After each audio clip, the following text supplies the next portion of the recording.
Order! Order! You are an incorrigible delinquent at times.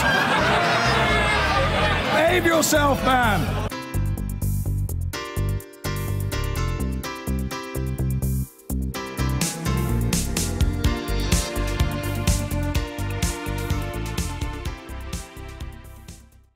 OK, let's talk about the Labour MP for Kensington. She has hit out at her constituents, the Duke and Duchess of Cambridge, accusing the royal couple of being ridiculous. Emma Dent Code says it's disgusting that the Duchess of Cambridge had bought jumpers at an estimated cost of £150 each, when that is a food bill for a family of 4. She is now calling for the royals to have their public funding stopped. Let's talk more about this, joined by Michael Segalov, news editor at Huck magazine, and author and journalist Harry Mount. Gentlemen, thanks for your time. Before we kick this off, let's try and get as close to some figures as we can. The business valuation agency Brand Finance saying the net contribution to the UK economy of the royals just over £1 billion. The sovereign grant last year, £43 million. Harry, value for money? Incredible value for money. I think it's obviously completely acceptable to be a Republican on principled grounds, but on economic grounds it makes no sense at all. It costs each of us around 60p a year to keep the Queen and the royal family going, and as your quote just said, they bring in much, much more money than that. So they're a massive net gain economically. Michael, that doesn't take into account things like spends by local councils for providing security and things when royals do visit. But it is quite a gap between the amount we pay through a sovereign grant, £43 million, and £1 billion value to the economy.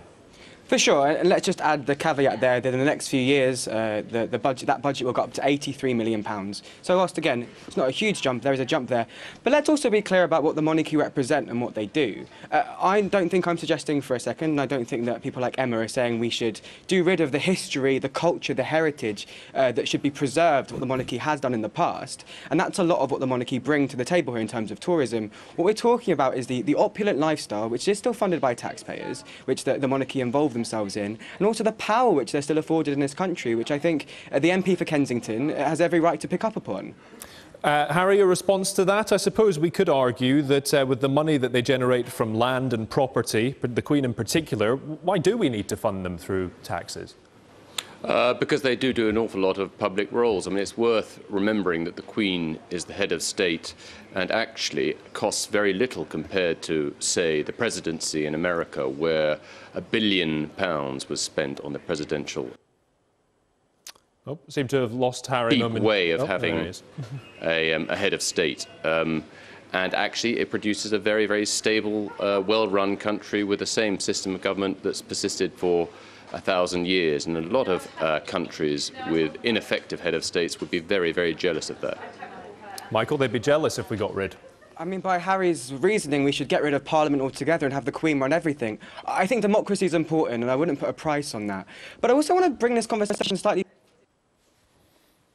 yesterday, and the idea that the monarchy is ridiculous. And I think that we often forget that the very notion of having a monarchy is ridiculous. It says that the head of state, someone who has great power in this country, who gets an audience both with leaders, with prime ministers and governments of this country and abroad, gets that because God, the God of the Protestant faith, has somehow enshrined that power within her. That is ridiculous. And even more so, let's talk about the Duke and Duchess of Cambridge, and let's talk about Kensington, where this woman is an MP.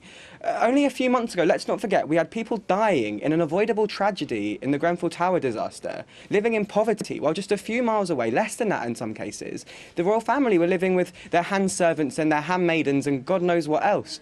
This is a ridiculous thing to be seeing, and I think that we should start talking more, especially in the context of the public sector pay cap not being lifted, in context of wages stagnating, where the money from the public sector is going. And at the moment, it's being funneled into the royal family. OK, on those wide-ranging points, you know, Harry, does Michael have a point?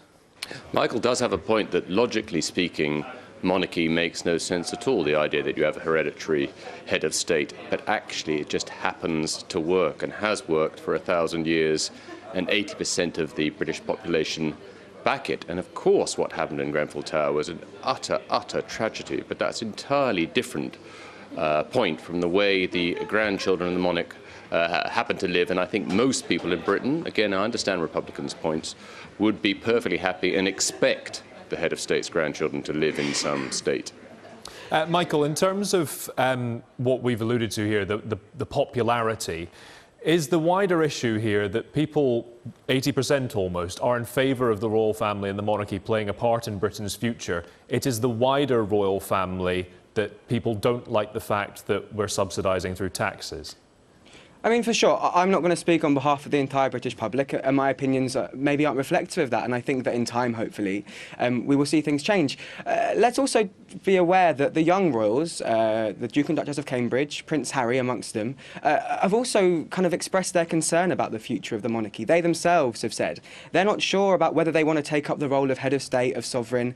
They're trying to change the way the royals operate by talking about issues like mental health, trying to paint themselves as being more normal, which is a welcome change, I think, from the navel-gazing we've seen from the royal family in the past. So I do think there'll be a sea change in time, and of course with the current monarch who's been in place for so long, that might not be happening quite yet, but I suspect in the short to medium term we'll start having those conversations.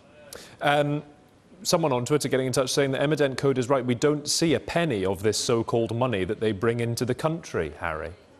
Well, that's not true. If you happen to work in a hotel or a restaurant or a cafe or a nightclub where tourists come and spend their money, a good deal of the reason why they come here is because of the royal family. And another point is actually the private expenses of the Duke and Duchess of Cambridge are actually paid out of the Duchy of Cornwall, the land holding owned by Prince Charles. So that public money you're talking about only goes on public expenses. It doesn't go on those £125 jerseys. So they're very carefully demarcated, and we do see a huge uplift in our economy across the country because of the royal family. Harry, can I also just ask you what Michael said earlier about the changing face of the monarchy, perhaps, with William and Harry, fast forward maybe 20, 30 years' time. Is it going to look very different?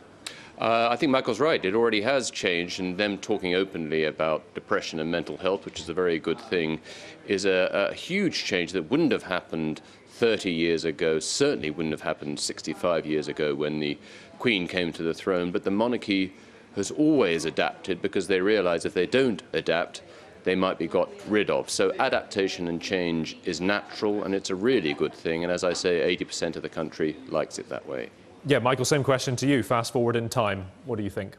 Yeah, I mean, I can only hope that we'll have got rid of the monarchy at some point in the near future. I think that there's definitely a history, and I think when we talk about tourism as an example, for sure, I don't think we should knock down Buckingham Palace tomorrow, but I do think that we should be changing the nature of what the monarchy does, removing their role as a public subsidised organisation or family, removing their role from government, taking away the 30 minutes that the Queen seems to engage with the Prime Minister on a weekly basis. But Michael, can I just ask you, pick up on that point, that she really does have limited power in terms of when it comes to government?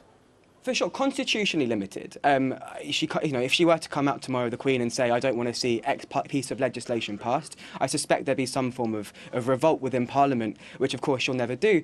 But let's not kid ourselves, that's a lot of power. I don't attract an audience with the Prime Minister on a weekly basis. In fact, I never attract one. I think if I did on every 30 minutes a week, I'd be considered to be quite powerful in this country. If I could invite the head of state from most other countries to my palaces to invite them to speak and get time with them, I think that would be considered powerful. Yeah. So let's not pretend that that's not something that's worth noting. Yeah, Harry, what do you make of that? She is famously neutral, of course, but, you know, the monarchy has these audiences with visiting leaders, our Prime Minister, of course. Do we need to ask more questions about that? I don't think we do particularly, because actually, because she's neutral, she performs a very important role as a constitutional bulwark in times of trouble. You'll remember at the 2010 election when Gordon Brown lost and we were just about to have the coalition, there were 5 days when ostensibly there was no Prime Minister in this country.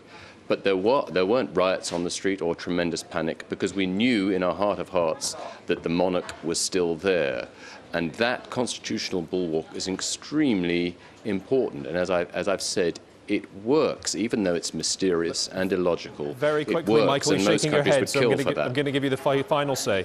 I just really enjoy the idea. The reason that our streets aren't filled with looting and rioting isn't because we're a society that cares about each other and has community. It's because the Queen's sitting in Buckingham Palace.